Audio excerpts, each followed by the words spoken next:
So let's call to order the regular business meeting of the Board of Education for Monday, this is November 16th to order. And before we start, we're actually going to do something a little special tonight, correct? Yeah. I would ask you all to stand, and those of you behind the screen, if you'll come to this side. Normally we start with a Pledge of Allegiance, but one of our student board reps and also a student at Vernon Hills had the great honor to sing the national anthem at the recent IHSA State Volleyball Championships, Zach Kurzenberger. And we're going to start tonight with the national anthem. So if you want to come around and see the screen, we're actually going to show Zach at the IHSA. Then we'll do the pledge. And then we've got one other little special thing that we want to do, and we'll start the regular meeting. So those of you behind the screen, if you want to see Zach, you can come around. But we would ask everyone to stand for the national anthem. Bo?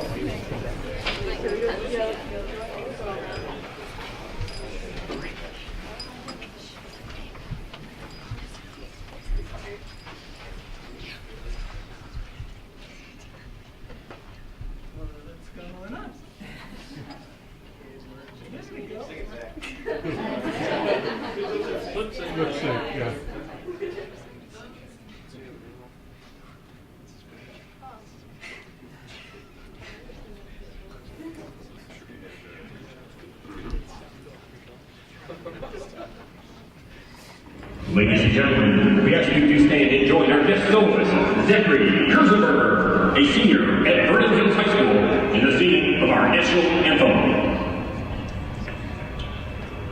Oh, stay, can you see by the dawn's early light what so proudly we hailed at the twilight's last gleaming, whose broad stripes and bright stars through the perilous fight o'er the ramparts we watched were so gallantly streaming, and the rockets red glared, the bombs bursting in air, gave proof through the night that our flag was still there. Oh, say does that star-spangled banner yet wave o'er the land of the free and the home of the brave?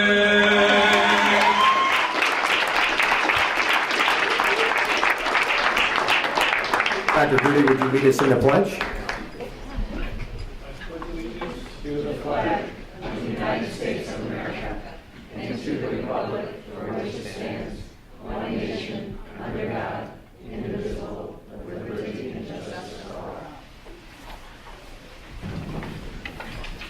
And we'd like to do one other thing before we begin.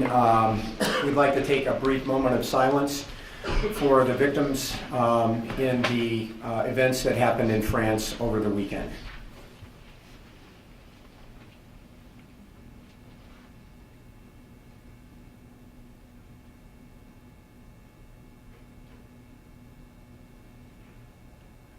Thank you. Okay, can I have the roll call, please? Stephen Arthur, Here. Jim Batson, Here. Alex Delli-Polly, Here. Pat Gertie, Here. Scott Luce, Here. Karen Lundstedt, here, Ellen Mauer, here. All right, so our agenda tonight, we will have Boku recognition. Lots of students here today, and I will say we're coming off a really high month here between athletics and record academic achievement, some unbelievable fine arts performances in both schools. It's like, wow, just keeping up with everything. So if you haven't been part of all of it, it's been an incredible story. We're glad you're here to share part of the success with us. I think we're going to have a great finish to 2015 here at the rate we're going. No real update from the President's report. That was it.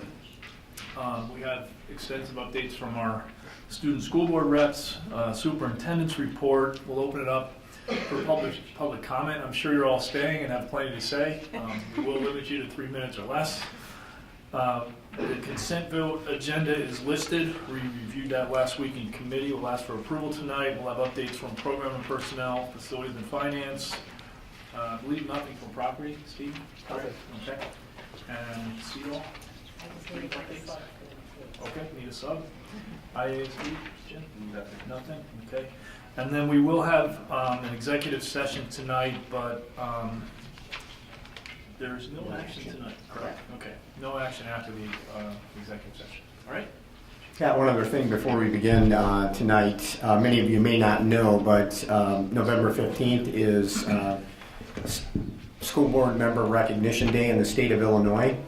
And this day of recognition was set forth by legislation in 2007. That proclamation stated that school board members sit in trust for their diverse communities, meeting their community's expectations and aspirations for the public, for public education. School board members selflessly donate countless hours to public service with no compensation. I want to emphasize that, no compensation. Providing leadership that sets high standards for the education of all students. The end of that proclamation also refers to school board members as the front line of American democracy. Local school boards are the citizens' direct voice in local public education, chosen to represent what the community wants and is willing to support. Quality public education is vital to the well-being of the community, regardless of size or location. Jobs, public safety, housing, healthcare, and much more are impacted and influenced by the local education system.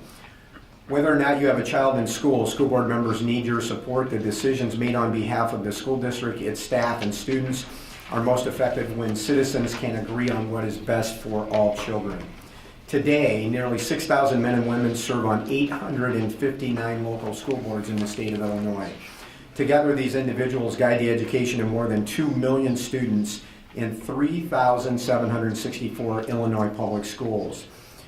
Our district, in any district, whether it teaches a few hundred or several thousand school children, relies on school boards to set the mission, vision, and goals so that every student has the best chance possible to succeed. School board members are your neighbors, friends, colleagues.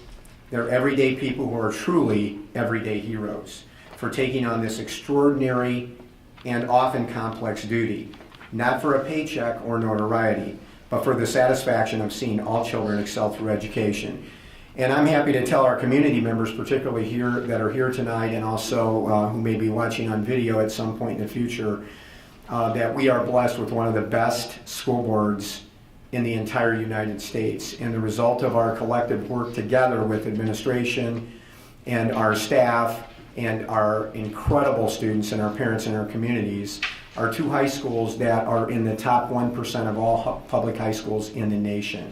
And as Pat referred to earlier, when you look at academic growth, when you look at fine arts, when you look at student activities, when you look at athletics, and the growth that our students demonstrate in their 4 years at Libertyville or Vernon Hills High School is truly extraordinary. But I am here to tell you today, as somebody that's been in administration for almost 25 years now, that we would not be where we're at today without the work of the school board. And I want to take a minute and give them all a round of applause for their work on our behalf.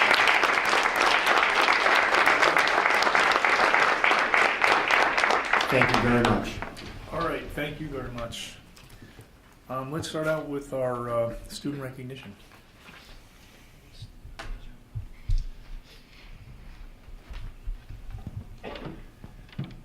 Good evening. A couple weeks ago, on a Saturday night, we had a pretty amazing event. We were getting ready for the final performance of really a fantastic musical, Little Shop of Horrors. And at the same time, we had the police and fire and ambulance welcoming in a group of pretty special athletes. And tonight we want to recognize those athletes.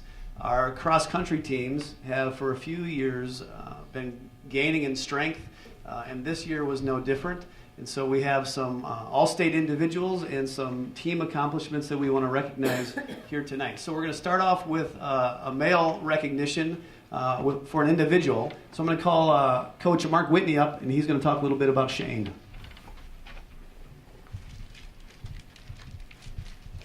Good evening, everyone. Shane, why don't you come on up? This is Shane Williamson. Shane's a junior here at Vernon Hills High School.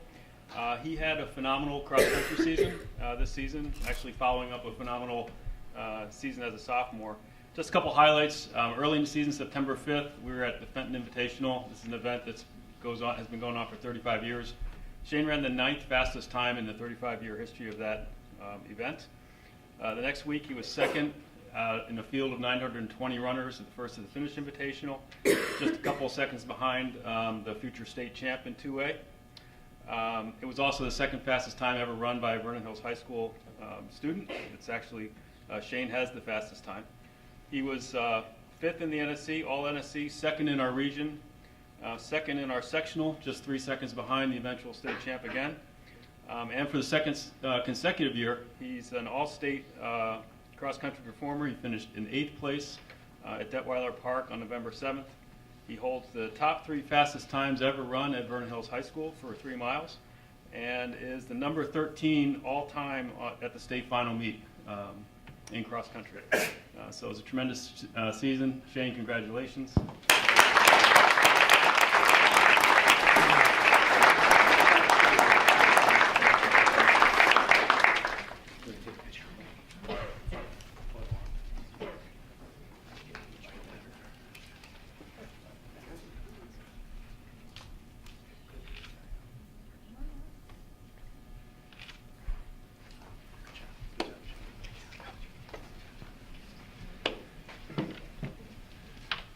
So on that November Saturday down at Detweiler Park, not only was Shane doing some amazing things, but we had a complete girls team down there as well.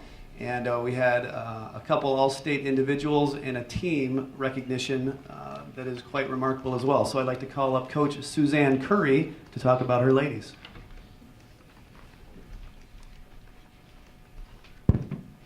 Thank you. First, I just want to thank you, the board, for inviting us and recognizing these tremendous accomplishments by our athletes, and thank our parents and the school for all their support. We had a lot of support from the school, and we've got amazing parents that come out and stand out in terrible weather, travel hours and hours to watch their kids run for 20 minutes or 17 in some cases. So it really means a lot to us to have them out there watching them do that. And I want to congratulate Coach Whitney and Shane Williamson on a tremendous season. And also, I know we'll be recognizing the soccer team as well for their state championship. That's pretty incredible, too. So I just call up each girl one by one here. I'll start with our alternates. We have a freshman alternate, Autumn Matuch.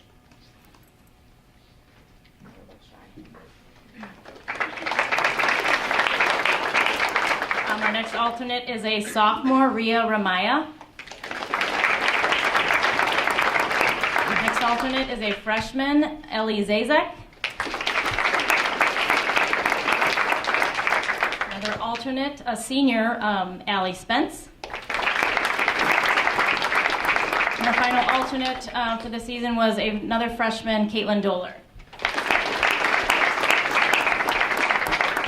So these girls, they kind of pay the price for the season because they have to do everything that the girls that are running are doing. They just have to be ready at every moment, but they don't necessarily get the chance to compete unless called upon, and they were always ready in case we needed them. In fact, we did need Caitlin for a couple races this season, and she jumped in and did a tremendous job for us. So now I'll call up we're missing one runner. It's senior Shannon Skio. She's not with us tonight.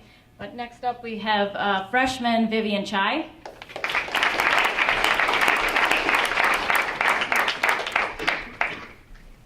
Been in better shape before. We have another freshman, Ryan Schofield.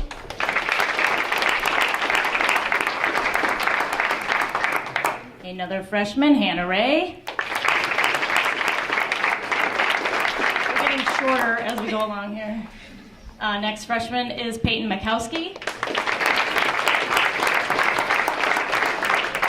And then our two all-state athletes, sophomore Lauren Katz was 8th in the state with, I believe, the 3rd best time for us at Detweiler.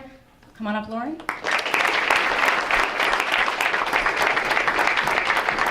Final athlete is a senior, Vivian Overbeck. She was all-state for the 3rd year in a row, finishing in 5th place this year with an incredible time of 17 minutes, 11 seconds for 3 miles. That's amazing. She's going on to be a Husky at Northern Illinois University. We just did her signing this afternoon, and we know she's going to have a great career, and we can't wait to follow her there. So, Vivian Orbit.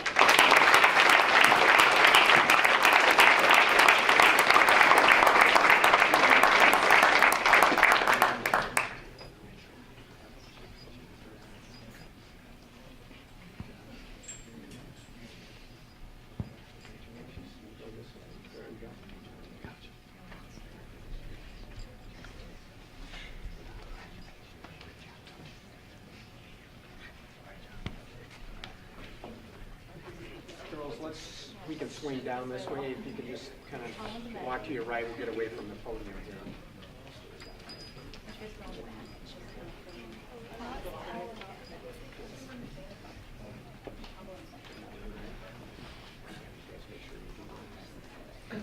Make sure we can see you.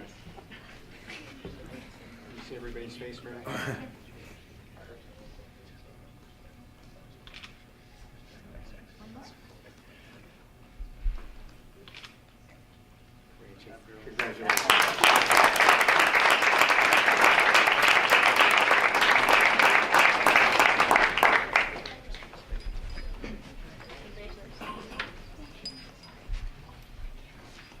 Thank you, Prentice. You are truly right when you say we're having an incredible fall. In fact, Luke, I was hoping to get to see you at that volleyball tournament in person sing. But I really didn't even get to think about that too much because on the heels of that, came our soccer team. You know, some principals might ask us what it feels like to have a state championship team. I like to call our soccer team the gift that keeps on giving. Because I have to tell you, it's been so incredibly fun to go with you through all these honors. First of all, we start out with a great season. Then you lead us through the playoffs. Along the way, you also win the challenge, right? You win that big tournament. Then we come, they bring, 9 fan buses? They can't even shake us, some of the schools we played. We're still out there going strong. Pardon? 50? 57 fan buses. 57 fan buses.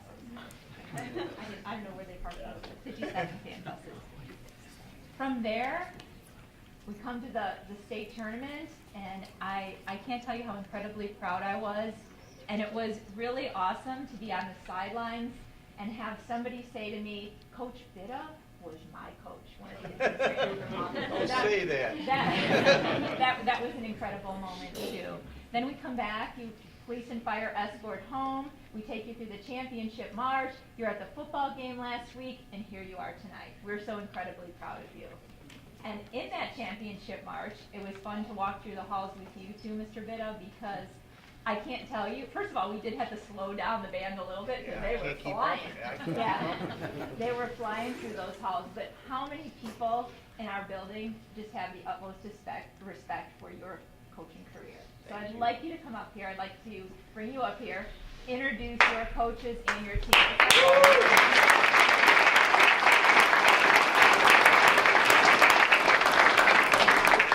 Thank you so much. Last February, I had a little illness, well, pretty serious illness, and I told these guys I didn't know if I was going to be able to coach again. And to have this team win the state championship, wow. How awesome for a career. And every time I'm with these guys, I like to say, how about them Wildcats? They were just awesome. We were conference champs, regional, sectional champs, super sectional champs, state champs. It just came out last week in the USA Today. We were the #1 team in the Midwest and ranked 13th in the country. The guys wanted to keep playing to say, you know, we're not the 13th team, coach. We're a lot better than that. But there's no playoffs. But it was just a phenomenal run, phenomenal young men. As Suzanne mentioned, the parent support. Now you know why these young men are so great, because of their parents and the discipline that they learn at home. And then, you know, we won, but it was really pretty easy for me and my staff because we had such fantastic young men. And I'd like to introduce my staff. The older you get, you got to delegate more. And I have 2 young men that have played for me before are my sophomore and freshman coach. Their teams went undefeated this year, so a lot of people asked me if I was going to go out on top. I said, heck no, I want to win some more. So first coach is my sophomore coach, Andrew Biddle. Come on up. Second coach is Kevin Thunholm, does the freshman team.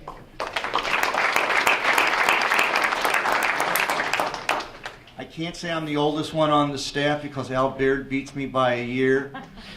He's been a head coach at 2 schools, Forest View and Hersey. If you put our 2, his wife figured it out, Gail, that if you put our 2 winning seasons together, we have over 700 victories. So Al has been my assistant coach since 2007, and he's perfect for me because I kind of look at the glass sometimes half empty.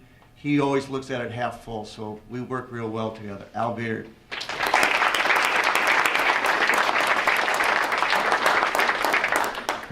Jeff McKenzie has been with me since 1982. Now we're really aging each other, but he has a great mind. His 2 boys played college soccer, and he volunteered this year, and he was at every practice, every game, and he really helps the program, helping me make decisions.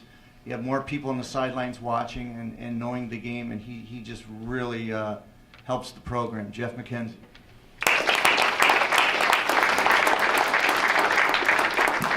I'd like to introduce the varsity team to you. We got quite a few guys, but we'll get them all up here. First off, I'd like to start in the back. Kyle Hall, who's a senior. Come on up, Kyle.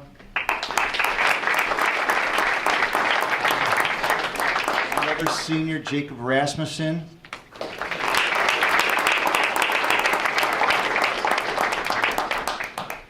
Mike Riley, who's a junior.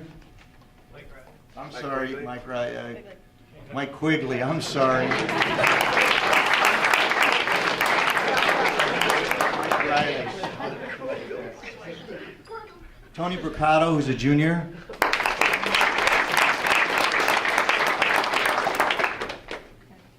Ryan Gibbs, junior.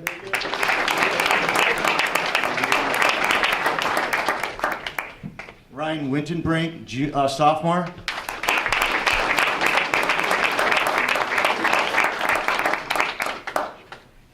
Nathan Edmonds, senior.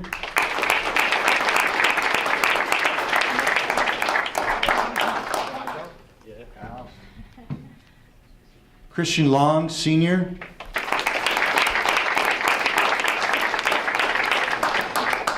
Kevin Riley, senior.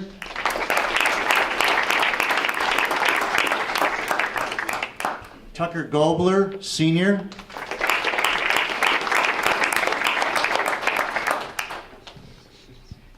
Darren Yost, junior.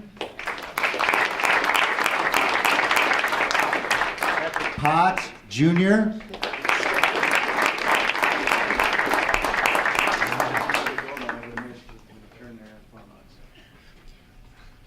Nathan Pachowski, sophomore.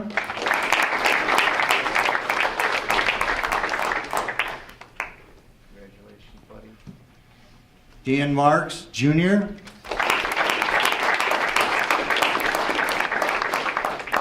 Liam O'Connell, senior.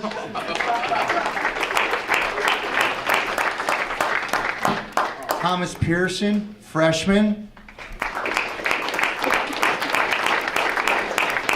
Grant Kim, junior. Grant Widmark, a senior.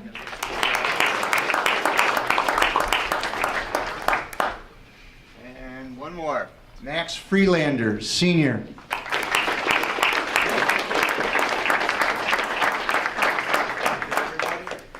Anybody left back there? Got everybody back there? I don't know how you go take a picture. Some of you guys would have to kneel down. 2 rows. Little guys in the front.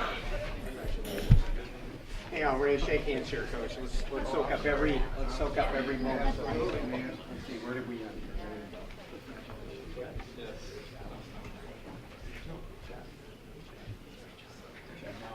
Between the lines. All right, we'll probably sorry to have to slide you around a little bit. All right, slide down, guys. You're okay? Coaches in? Great. Maybe not be behind that now. Hey, Mary, when you're done, can you please step aside?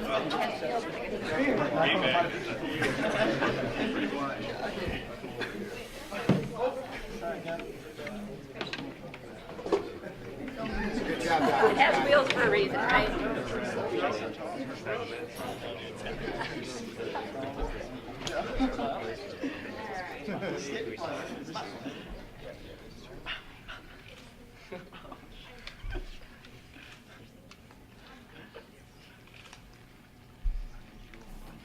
Okay, parents, your turn. Go ahead. The price of being famous, man.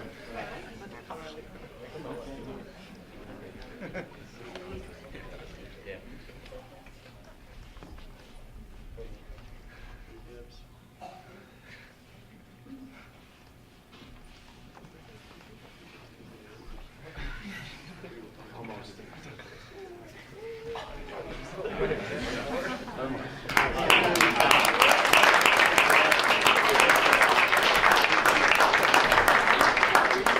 Okay, before everyone goes this evening, I want to tell you that always our favorite thing to do is to recognize students, both the board and the administration. So these evenings are very special to us, but we don't want to leave this evening without thanking the folks that really made this happen. And we want to express our thanks and appreciation to your families for, as Suzanne talked about with cross country, and I know soccer parents have been to many, many games over the years in less than great conditions, getting you to and from soccer, not only here, but in Travel League and other places. And we want to thank you for your commitment to your sons and daughters here, because it has certainly made a difference in their lives, and it's certainly made a difference, obviously, in our two high schools. So all of the athletes, let's give your parents a round of applause. Thank you very much for everything.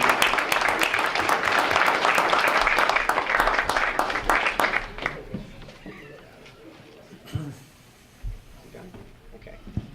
So as Pat said earlier, you're welcome to stay for the rest of the board meeting, but you're not obligated to do that. So if you'd like to exit stage right, you can do that right now, or stage left. See you guys.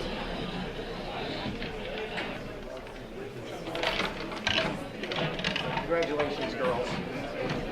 How fun.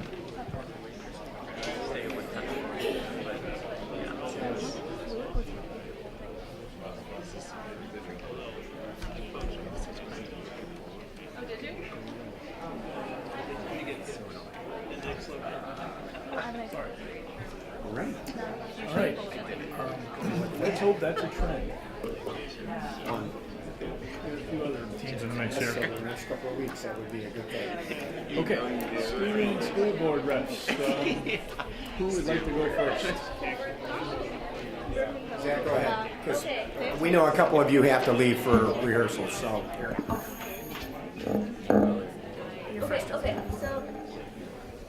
Okay, so to start off, we had Red Ribbon Week recently, and we passed out bracelets and we signed pledges to stay drug free, and the bracelets were something new this year, so that was interesting and nice. And then also, one of the days of Red Ribbon Week, we had the Healthy Lifestyle Fair, which was a great opportunity for students to learn about how to deal with stress, and also we got to try out things like the drunk goggles, and there were lots of prizes, and also we got a caramel apple at the end, which was nice. And then we also had the National Merit Recognition Breakfast on November 6th, which was a great experience. The three of us really enjoyed it, except the part where we were put on the spot to say that speech. But other than that, it was really great. Also, there was dinner and the musical for seniors recently, and that was an opportunity for seniors to watch the fall musical and eat dinner.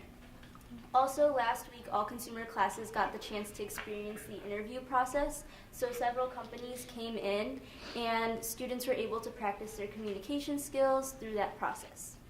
Also, veterans recently came in to talk to our freshman transition class to talk about their experience in the military, and that was also a great opportunity for them. And also, for a specific student, Yulia Boyarsky won second place in the art category for the 2015 Our First Amendment Freedoms Contest, which is sponsored by the Anti-Defamation League, Greenberg Triad, sorry, I don't know how to pronounce that, LLP MASH, and the Chicago Tribune, and she also got a $1,000 award.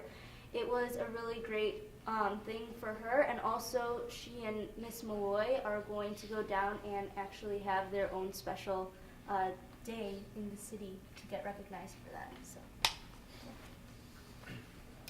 This past week, our newspaper and yearbook classes got to attend the National High School Journalism Convention, which was in Orlando, Florida. A nice change of weather. And the association that holds the conference pairs with professional journalists and educators to provide a variety of learning sessions and workshops and such for the high schoolers. And they get to experience a lot of that stuff at the convention. And it also includes all kinds of media, including newspaper, online, broadcast, yearbook, magazine, and so on. And last week, our marketing students also enjoyed a competition, the annual Burger Challenge at Tom and Eddie's. Competitors designed their own burgers, their own custom burgers, and developed marketing campaigns for those. And between the two burgers designed from our two marketing classes, 124 total burgers were sold, and a portion of the proceeds were all donated to the Make-A-Wish Foundation. Moving into sports, fall sports have began winding down, as you saw, the recognition for some. Our football season made it to the playoffs for the first time in several years, which was a big deal. They ended with a loss to Joliet Catholic, and we already heard congratulations to our girls cross-country team and Shane Williamson individually for both their phenomenal performances at the state meets. And girls swimming is still continuing, as a group of 4 girls took 4th place in the 200 freestyle relay at the conference championship recently, and breaking the school record for the 200 medley relay. And winter sports are starting up. Those sports include boys and girls basketball, boys and girls bowling, fencing, girls gymnastics, hockey, boys swimming, and wrestling. In fine art, it's really loud. In fine arts, the musical Little Shop of Horrors was a success. The winter play is The winter play is 12 Angry Jurors or 12 Angry Men. It might be double casted. They're thinking of putting 24 people in it. Auditions and callbacks are this week, and the shows are going to be in February. ILMEA on November 6th for band, orchestra, and choir was a success. And Backlight Theater Company has a charity event every year where they do on Halloween trick or treat so kids can eat, where we collect cans on Halloween instead of trick-or-treating. Not that we would trick-or-treat, pretty old, but we collected 2,800 pounds of cans this year for a local food pantry, which is the most we've ever collected. There's an orchestra concert on November 17th, which is tomorrow. There's a holiday choir concert on December 15th, and the chamber choir Madrigal Dessert is on December 5th. In first class, our first class program at school, our second first class Friday was themed #VHGiveThanks. And we had a video where students called someone they were thankful for and surprised them with kind words and just thanking them. And it was really popular. It was very successful. And any tweets or posts on social media with #VHGive this month are being displayed in the foyer to kind of keep the thankful attitudes around all month. And in Student Council, we have a variety show supporting our Cove School in Uganda on December 3rd. And it's a student staff variety show, so we have student and staff participating in acts. And then there's a holiday ornament sale benefiting the Cove in the foyer before and after that. And winter dance plans are underway. Very good. Libertyville. So for Libertyville, I'm going to be talking about athletics. So I'm sure you know a bunch of it already, but we want to say congratulations to the boys soccer team for winning the state championship, which is really cool because that was the first time any LHS boys soccer team has ever won state, so that was pretty exciting. The boys basketball team has a tip-off this Friday, which is like a scrimmage. And admission is free because I think they want to get like a bunch of people excited about basketball season. So I think they're having like free pizza and a bunch of games to like get people to go. So I think that'll be really fun. The IHSA sectional meet on Saturday. LHS girls swimming and diving finished second, and now a bunch of people are qualified for state. So that's really exciting. And then D128 Special Olympian Krista Rose won gold and qualified for the state bowling tournament in Peoria on December 5th. Also at LHS, our first class, third period classes have started, and at LHS, we go through a project called WISH, which is Wildcats initiative for sharing during the holidays. It's when each third period class at LHS is given the opportunity to adopt a local family in need through the organization Catholic Charities during like the holidays by fundraising and buying presents for children and other necessities for like the family. And each year, LHS students have become increasingly competitive and clever with their fundraising techniques, from just having bake sales and selling hot chocolate to putting together student concerts and even bringing in like a mini petting zoo last year. So this season we're expecting a variety of new ways to raise money for our families. And next, Slant of Light, the LHS's student literary and arts magazine, has begun accepting submissions for its annual magazine published every spring. We're seeking various fun ways to widely publicize and promote it in an attempt to rejuvenate not only the club but our fine arts department, because I know we have a very strong fine arts department. And coming from me, I'm the editor-in-chief or member of the club this year, so I just wanted to get it out there, and we're excited this year to promote it.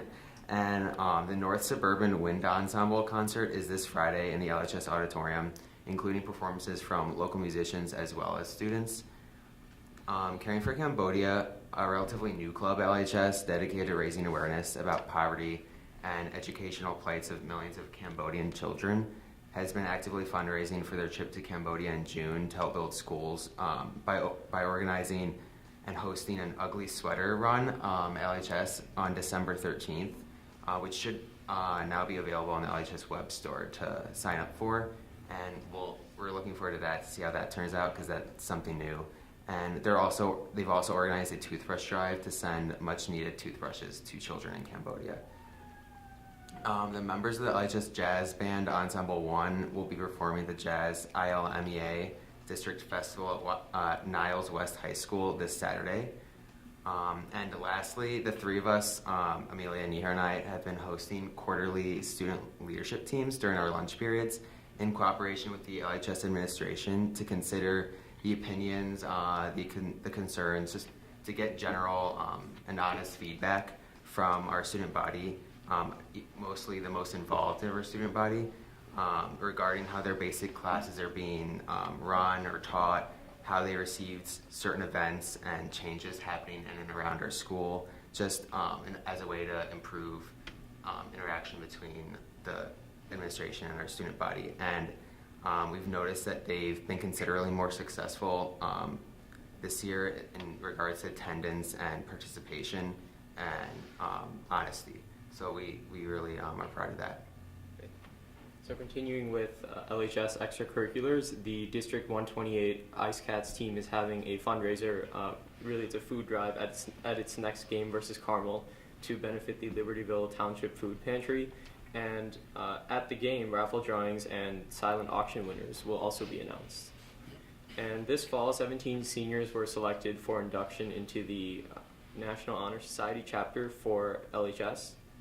And Drops of Ink, which is LHS's school newspaper, has received a lot of national recognition lately, with the National Scholastic Press Association awarding the now graduated Abby St. Clair as a national finalist for Best News Magazine cover design, and the local Kettle Moraine Press Association awarded seniors Hannah Buford and Mike Gassick the Best in Show award, and also Alex Zelick, as well as the entire staff. And they received the Excellent Award. And Connor Kennedy, Maddie Salata, Abby St. Clair, and Kyle Laska received honorable mentions. And LHS celebrated National French Week with a daily theme to highlight French architecture, cuisine, music, dance, and architectural history. And the LHS debate team has also had a very successful season so far, and they have performed well at competitions at FREMD and the Chicago Catholic Forensics League tournaments. And at the FREMD tournament, junior Connor Kennedy was 7th speaker in the junior varsity Lincoln Douglas division, and sophomore Suraj Rajendran was 5th speaker and 4th place in the JV Lincoln Douglas division, and senior Emily Regan was 4th speaker and 3rd place in the JV Lincoln Douglas division as well. And then for the Chicago Catholic Forensics League tournament, Bert Cowell placed 6th and Andrew Klein placed 4th in the novice division, and Emily Regan placed 5th, Connor Kennedy placed 4th, and Suraj Rajendran placed 3rd in junior varsity Lincoln Douglas. And this November, LHS also held its musical Starlight Express, and the cast, it was all on rollerblades, so the cast had practiced that, and that was really cool to see that for the first time in a school setting. And last but not least, the Dungeons and Dragons Club is going strong and meets every Friday, has a lot of fun. So that's all for LHS. Okay, great job. And while I'm thinking about it, I also just kind of want to acknowledge, we all get the e-paw prints that keep us posted on all the activities. So I just want to acknowledge all the hard work that goes into that to keep us posted. And given that we have our distinguished Daily Herald reporter with us this evening, I'd also like to just thank them for the extensive coverage of all the fall sports and all the activities going on at LHS. And I don't know about you guys, but one of my morning routines is to run out to the driveway, pick up the Herald, and find out what's going on in the schools these days. So it's been a lot of fun to follow it all and see how it's going. So thanks to you, Russell, and your colleagues for the good job that you've done throughout the fall season. All right. Superintendent's report. Okay, believe it or not, more good news. The following students have been named Libertyville High School November Students of the Month: Ryan Herschel, Emilia Ruzika, Danielle Verba, Frank Saliba, Isabel Ferreira, Kyle Patterson, Evan Hurd, Hannah Harger, Jacob Mueller, Jamie Johnson, Elizabeth Ahrens, and Emily Sun. District 128 Special Olympians recently competed in the bowling sectional tournament. Krista Rose won gold and qualified for the state bowling tournament in Peoria on December 5th.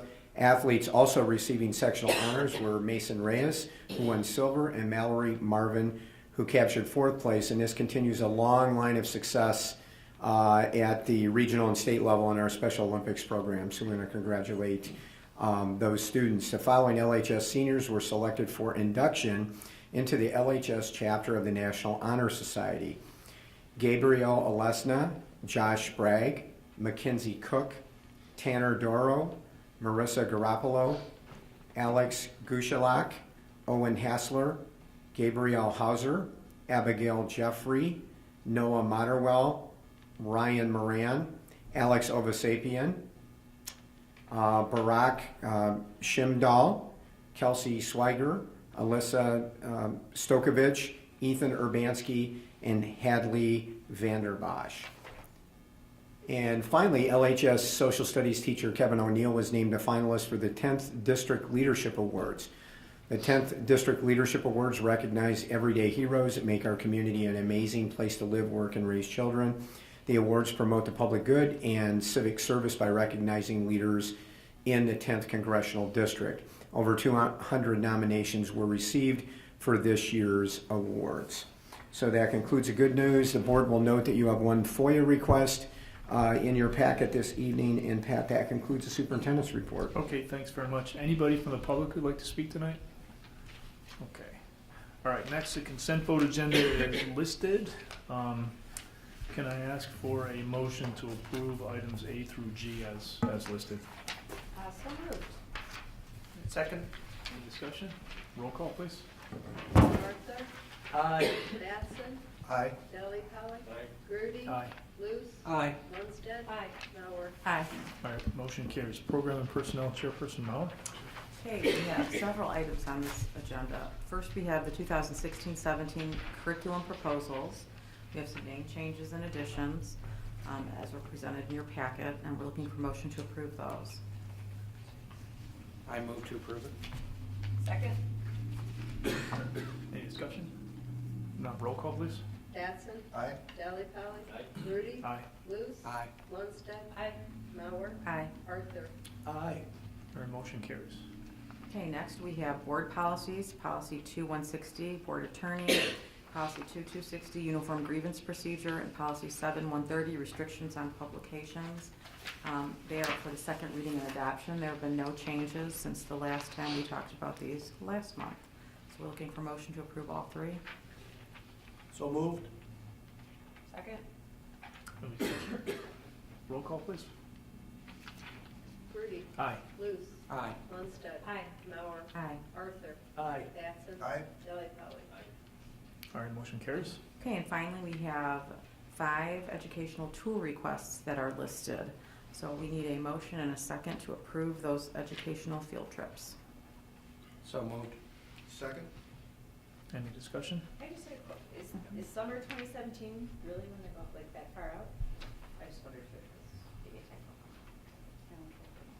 No, I think it's really 217. Yeah. So it's just that far out. Yeah. Planning in advance. It's a pretty big trip. I think that's I wanna all we can go. say. Yeah, So- I'll go too. I'd be happy to go. I read the whole itinerary for that one. Okay, any other discussion? All in favor? Roll call. Luce. Aye. Lundstedt. Aye. Mauer. Aye. Arthur. Aye. Batson. Aye. Delli Polly. Rudy. Aye. All right, motion carries. Any Yeah. other? There's no others. No We are other. finished. Okay, facilities and finance, Chairman Batson. Okay, thank you, Dr. Crudy.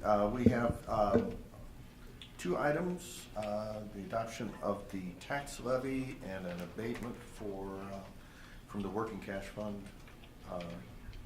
We're going to get a overview here. Dr. Lee? Yasmin's going to pass out. The board is familiar with this document. I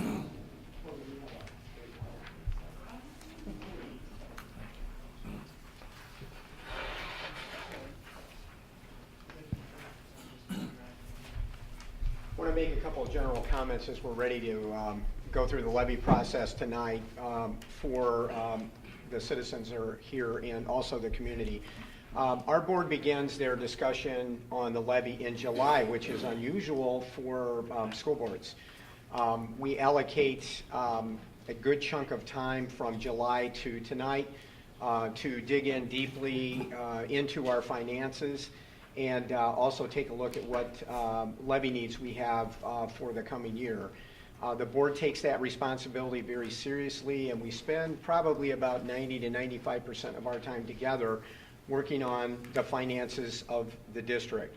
So we want to recap a conversation we had at our Facilities and Finance Committee meeting where we do most of the work on our financial activities and also in program and personnel, and review some of that work before the board entertains a motion on the levy tonight, the mechanical legal processes that we have to go through, and they actually vote on the levy. What we want to point out first, I don't know if we got a pointer or not, so that's okay. I think everyone's got the document, but we have it up on the screen here as well. There are a couple of things to note as we look at the levy. First of all, the levy that we're looking at tonight is, or recommended, is based on, does it work? Okay. So how do I point both? Straight up. There we go. So the levy that we're going to look at tonight is subject to final board approval, of course. But we've had lots of discussion about this, and we'll go through that process later tonight. The first note is District 128 taxpayers approved a referendum in 1997 to issue bonds to build Vernon Hills High School and to renovate substantially Libertyville High School. The Board of Education voted not, over the past 5 years, has voted not to collect, if they accept the recommendation tonight, over $15 million, almost $16 million in taxes, and to pay referendum bonds from existing reserves. During the 5-year period from 2011 to 2015, the yearly average of abated or not collected taxes is $3,700,000 roughly a year, and in percentage, that's 4.8% a year. For clarity, what we mean by the word abatement is those are taxes that the board could collect under the property tax cap laws, or better known as PTEL, in the state, and the board has voluntarily made the decisions not to collect those taxes. If you go over the history and you look at 2011, you will see that the board abated $2 million, okay, and that resulted in a levy extension reduction of 2.7%. In 2012, the board abated another, or not collected another $4 million, okay, which is 5.23% of a tax levy reduction. In 2013, we took no action. In 2014, last year, $5.8 million, and that's 7.32%. But in addition to that, the board made the decision to reduce the operating fund by $2.8 million, and they reduced the operating fund by 3.5% on the levy, for a total of 10.82%. And what we're recommending this evening, after, again, much discussion going back to July, is a $4 million abatement for this year, which is 4.97%. And again, that brings the total down to 4.97%. So if you look over the 5-year period from 2011 through 2015, assuming that the board approves the abatement tonight, the total between bond and interest abatement and the operating fund levy abatement last year is $18.6 million.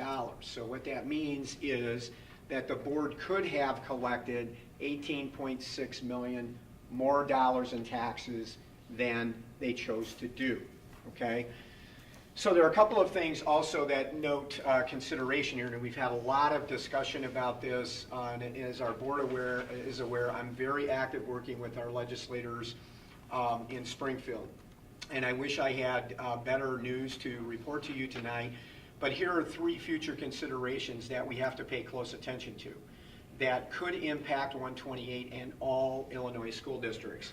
A 0% property tax freeze, which would mean that there's no additional year-over-year tax increase for the district. We would truly be frozen, would result in obviously no new revenue to the school district. The pension cost shift, we're very familiar with, but for our public, simply means shifting normal teacher retirement system pension costs from the state to the local school districts.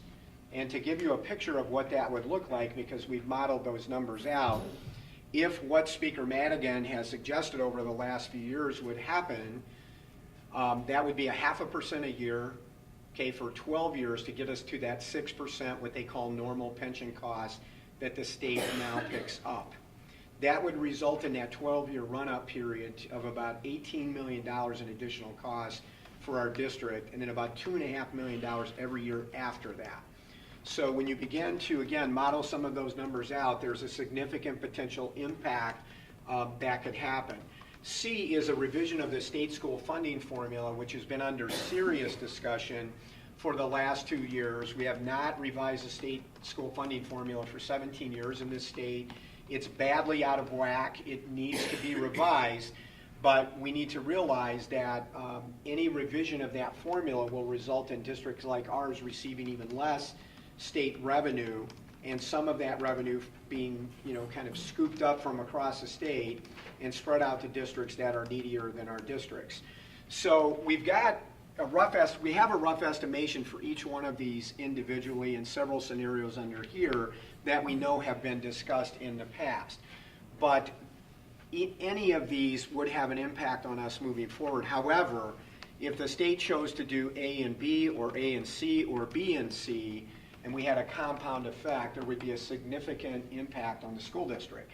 So we want the public to know that we've spent a lot of time talking about these possibilities as it relates to our levy. And the question then comes up, well, should we be abating, if we don't know those dynamics? And again, we've had a lot of discussion about that.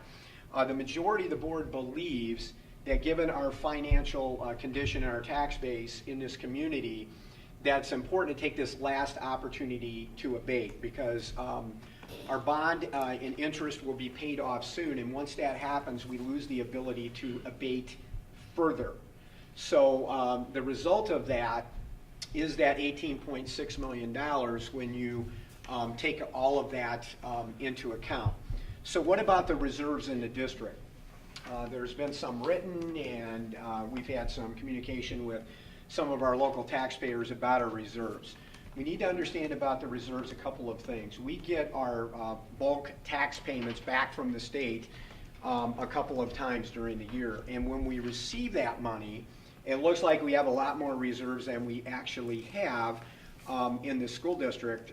That's how we pay our bills. So that's how we end up paying teacher salaries and the cost of running a district and all of those things. And I could make an analogy by saying if you were only paid once every 6 months, okay, it would look like you had a lot of money, but once you made your mortgage payment, your car payments, your college tuition payments for your kids, you paid your light bill for 6 months, you did all of those things, you would have a lot less money left in the account. And after a significant analysis of the reserves over the past couple of years, we've really worked our comfort level in terms of an estimate to $79 or $80 million.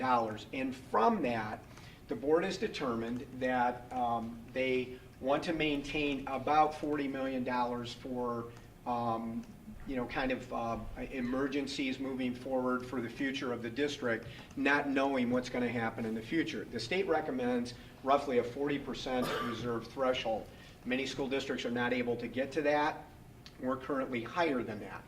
The other piece of that $80 million is roughly $35 to $40 million of that has been allocated in concept to future large capital projects for the district that will serve the district for the next 25, 30, 40, 50 years moving forward. And if you followed the board discussion, we've been talking about that for probably 8 years moving forward. And what might those projects be? The pool at Libertyville High School needs to be replaced. If you've ever been in the pool, it's outdated at this point. It's also very expensive to operate moving forward because of the age of the pool and the amount of usage that we get in the pool. If we do the new pool at Libertyville High School, then we would certainly repurpose the old pool for academic and curricular use as well as extracurricular use because we have very limited space at Libertyville High School. And the third project on the list would be to be able to finally put the second gym in at Vernon Hills, which had to be cut when the district ran out of money on the referendum when they were opening Vernon Hills High School. So if you're familiar with Libertyville, part of the addition at Libertyville in the '97 referendum was the addition of the West Gym and some classroom space at Libertyville High School. So if you've been in the West Gym at the end of the building, that would be the type of facility that we would be looking at Vernon Hills to serve, again, both curricular and extracurricular needs. The point that's really important here is because of advanced planning, we would be able to carry the cost of those projects without going back to the taxpayers for additional tax revenue. So we've had a long-range capital plan a rolling capital plan for the last 10 years, and that has been on our radar screen for a long period of time.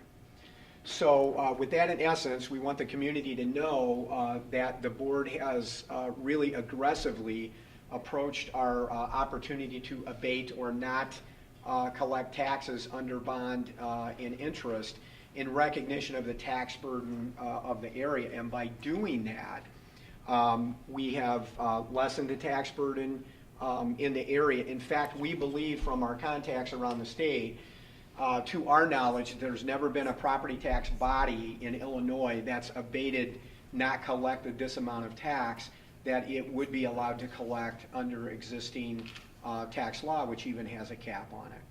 So that's a quick overview of what we've done in abatement in the past, what we're recommending to the board this evening, and the board's aware, of course, and they've been the drivers in that conversation. So we've got a little history, and we've also talked about the reserve a little bit, and our tax dollars coming in. And going back to our discussions over the past several years, what we'd like to have as a target in our reserves and how we would use the balance of the reserves for long-term capital projects. So with that said, we'll really open it up to the board to make any other comments or ask questions to us or among yourselves. Yeah, go ahead. If you look at the 0% property tax freeze, and it says that it would be for a defined period of time, has the board decided what that could look like? Well, that's a great question. It wouldn't be the board that would decide that, it would be the state legislature. And so what they've talked about over the last 15 months is the potential for a 2-year property tax, what we would call 0% property tax cap, but a 2-year freeze on property taxes. So any public organization that is dependent upon property tax for revenue, so schools, park districts, library districts are typically taxing property tax bodies, would be impacted by that and would have to make adjustments if they knew that was coming for a couple of years. They would have to make adjustments to accommodate for that loss of additional revenue. For example, employee salaries go up every year. So that means your budget, if you don't cut someplace else, is automatically going to go up, because even if it's 1 or 2%, you're going to have to come up with that additional revenue. You're not going to get that from tax revenue. So the concern with the property tax freeze is that if you do that for a couple of years, everybody will say, all property taxpayers will say, that's a good thing. My taxes aren't going up. They're frozen where they're at. The practical problem of that on the backside is that once folks get used to that, nobody's going to raise their hand after that and say, okay, it's okay, now you froze my taxes for 2 years, now you can raise them again. So then it becomes a political issue, which makes it more complicated. So that's, I'm sure, part of the discussion they're having downstate. But again, the board, the administration here, we all agree that property taxes are challenging. They're challenging across the state. They're certainly challenging in our area. The board, I live in the community, we're all paying property taxes in any given year. If you count me with the board to make 8, half of our taxes go up, half of our taxes go down, because there are a number of factors that go into the calculation of property taxes. If you've got a couple empty houses on your neighborhood and that assessment is down, then the other people in the neighborhood are going to pay more taxes to balance that up, because it's a balanced formula. The last thing regarding that, and this is really kind of related to property value, is the issue of tax rate. And the way that it works in our state is it's a balanced formula. So if your equalized assessed valuation goes up in all your properties, okay, then inherently your tax rate is going to go down a little bit, because you're just trying to produce the same amount of tax revenue that you're levying for, okay? Conversely, if your EAV or equalized assessed valuation is very low in your community, then you're going to pay a very high tax rate, because you have to pay more to get that balance up. So i.e., sometimes people will say to us, well, Lake Forest has such a low tax rate. Why do they have such a low tax rate compared to other communities like, say, Libertyville, Vernon Hills, Green Oaks, the communities that we serve? And the reason for that is their equalized assessed value is about 2.5 times our, you actually told me this at one point in Lake Forest. Their equalized assessed valuation is much more than it is in our area. So again, the balance, and then it drives the tax rate down, because they're able to produce the money that they've levied for. So that's a great question. Thank you. Okay, Pat, any other comments, questions that you guys want to make? Anything I missed here?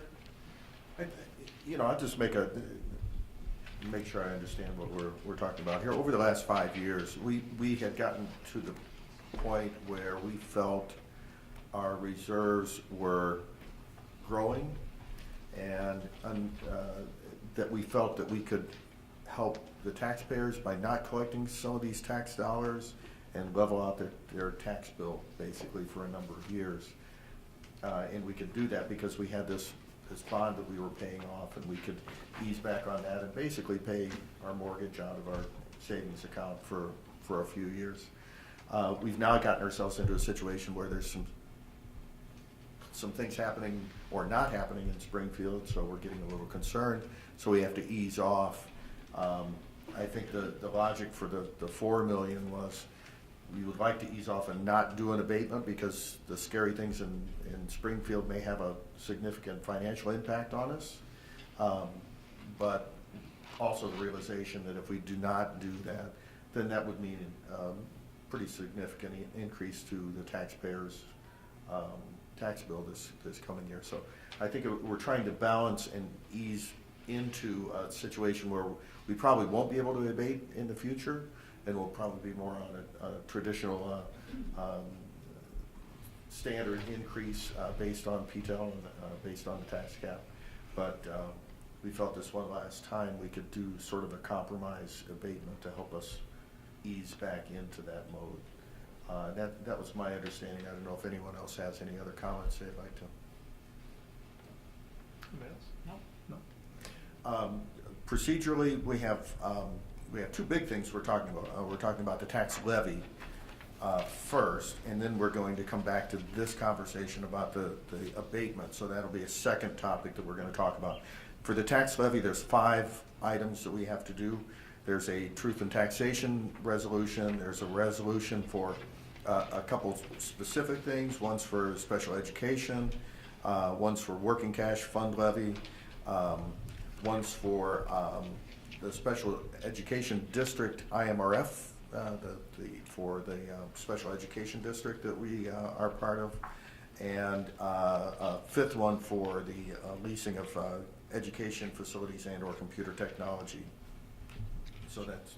Jim, one other comment before we move through the legal requirements of the process.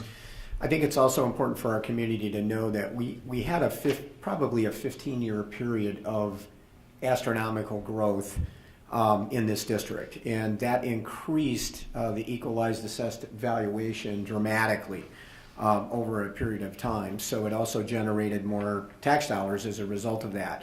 So if you think of the HSBC, which is now AbbVie, out in the tollway, for example, that would be an example of a corporate property that came on the rolls. If you think about the development of this complex that Vernon Hills High School sets in the office park here in Vernon Hills, all was built in a period of time. So as we have that kind of growth in the district, we have the ability to capture that as new growth and bring it on the rolls. And the result of that growth is that it generates more tax dollars. So, part of the run-up that Jim mentioned in the reserves is a result of the astronomical growth that we had in this area prior to the real estate crash in 2006 and 2007.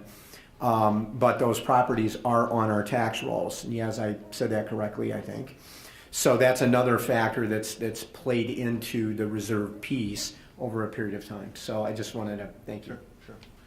Okay, so the first item is the truth in taxation resolution, and basically what this is saying is that the levy that we're about to vote on, as it's written, as it's documented, does not exceed 105% of the previous year's extension. So just so that it doesn't. This validates that we didn't go over, increase more than 5% over last year. Which is the PTEL amount, which right. is we're limited by 5% or CPI. Can we approve all of these as a group instead of individually, if we just read them? Okay. Individually? Yeah. No, we can do it all as a We group. can do it all as a group? Okay. So we'll, do we have to read the whole thing? Why don't you just read the amounts on the certificate? Why don't you read the amounts on the certificate of tax levy? So the actual tax levy total is, and correct me if I'm wrong, yes, if I'm reading the right part, $74,214,806 is what we're requesting. That is the operating levy, and it also includes the $214,806 from CDOL. Okay. So the district's operating levy request is at $74 million. It does not include the bond and interest amount. It is separate from that because the resolution for the bond and interest collection was filed with the county clerk in 1997 when we filed, when we passed the referendum. Okay. And if you roll down to the bottom of the tax levy sheet, you will see that although the district initially had $6,188,000 as its bond and interest, it's shown as $2,188,000, reflecting the $4 million. Okay. Okay. So this amount does include CEDAW, it does include these other, the special education. It includes all the items that you see there except for bond and interest. But are they linked? Because A is a result of subtracting B. Yes. Any linkage at all? I'm sorry? For these items, all these Yes. items listed, they come to a total. Yes. Is B then part of that total? B. B is separate. Oh, yeah. B, the abatement. Oh, no, it is not part of the $74,214,000. It does not include it, yes. Right. So the second part that we're going to come to discuss is the abatement, and as it's reflected from the bond and interest that was already levied previously is what I'm hearing you say. So the working cash fund is not in that 74 million? It is at $1,385,000, but the transfer is not in there, correct? Because the transfer is going to come out of fund balance. And the resolution that you're approving tonight basically states that because you're abating, the state law requires that it identify where the additional funds are coming from, and so it's coming from the working cash reserves. Well, let me let me just clarify that to what I think you're asking, all right? So if we approve A, right, is approval of A contingent on B? In other words, if B were not to pass, yes, you would not want to pass A. Is that true? Is that what you're asking? If you're going to vote no in for other B, you words, should vote no for A. Yeah. Well, these I think what you're Conversely. suggesting, maybe B needs to be approved before A, because if B doesn't happen, then 74 million is the wrong number. That's what I'm suggesting. No, No, because no. the 74 is excluding any amount for bond and interest. So you could approve A, it could still be at 74 million, and then you could approve B at either 2.1 million or 6.1 million, whichever. Or one not. you want. Yeah. Or not at all. Or not at all. Right. The A, what we're Not- talking it is about now, separate let's from- stop, we need to stop talking about the abatement, because that's not part of A. A is just the tax levy for the operating funds Yeah. for the district, has nothing to do with the abatement, has nothing to do with the bond and interest, so just But I think- so you feel comfortable, it's not. Yeah, I'm still not half- comfortable, because my A3, I'm approving the working fund levy, and then back here, I'm taking money from the levy, the working fund levy. No, actually, if you were going to approve the entire amount, your total levy would be about $82 million. Understood. Okay? So you're approving 74 plus 2, so in fact you're abating about $4 million then. But isn't that It's not in the 74.2. But by approving the 74, Yes. Let me see if I can clarify. The 4 million that we're talking about in the transfer later comes from the budget, not from the levy. Is that a fair It statement? comes from the document that was filed in 1997 and amended last year when we refinanced the bonds, and it's coming from that amount. So basically, any school district that has passed a referendum has filed an amortization schedule with the county clerk saying, whether or not we request the money, you have been directed now on an annual basis to collect the amount that has been stated in this document. That's bond and interest. Correct. It's not the operating fund. Right.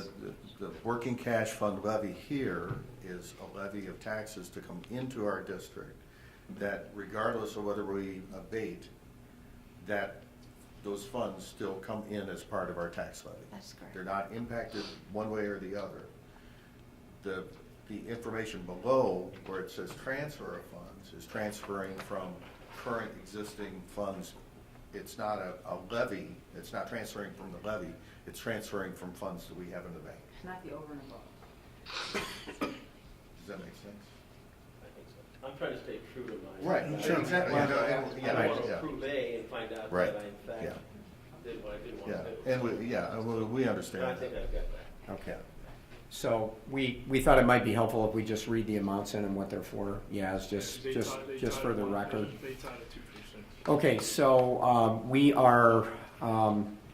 we certify that we require the sum of $55,350,000 to be levied as a special tax for educational purposes, the sum of $12 million to be levied as a special tax for operation and maintenance purposes, and $300,000 to be levied as a special tax for transportation purposes, and $1,385,000 to be levied as a special tax for working cash fund, $1,420,000 as a special tax for municipal retirement purposes, again, which we're required to pay. Another $1,420,000 for Social Security purposes. $0 to be levied as a special tax for fire prevention, safety, energy conservation, disabled, accessibility, school security, and specified repair purposes.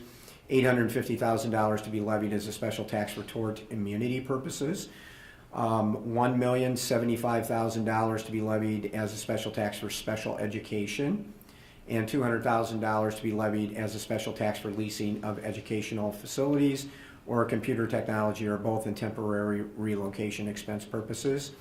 The sum of $0 to be levied as a special tax for CEDAL municipal retirement. There's no tax there. And $214,806 to be levied as a special tax for CEDAL municipal retirement purposes, which we're required to collect and provide. This comes as a directive from the CEDAL board as to Right. how much to collect. So the total there, then you add all those up, $74,214,806. Okay, so I'm gonna make a motion. Okay. I make a motion that we approve the board adoption of the certificate of 2015 tax levy and the accompanying resolutions. One, the truth in taxation resolution, the resolution levying tax for special education purposes, the resolution authorizing working cash fund levy, the resolution to levy certain special taxes for special education district IMRF purposes, and the resolution levying tax for leasing education facilities or computer technology or both, and for temporary relocation expenses purposes. Second. Okay, any further discussion? Okay, I think we need a roll call. Jelly Polly. Aye. Grudy. Aye. Luce. Aye. Lundstedt. Aye. Mauer. Aye. Arthur. Aye. Batson. Aye. The motion passes. Okay, now the second part of this, now we're going to talk about abatement, and this is actually being abated against our bond and interest. So we currently have a bond and interest payment due $6,188,988 this year, and the proposal is to abate $4 million of The that. $6 million is for January 2017, because by the time you collect the entire amount, we will be close to the end of 2016. Right.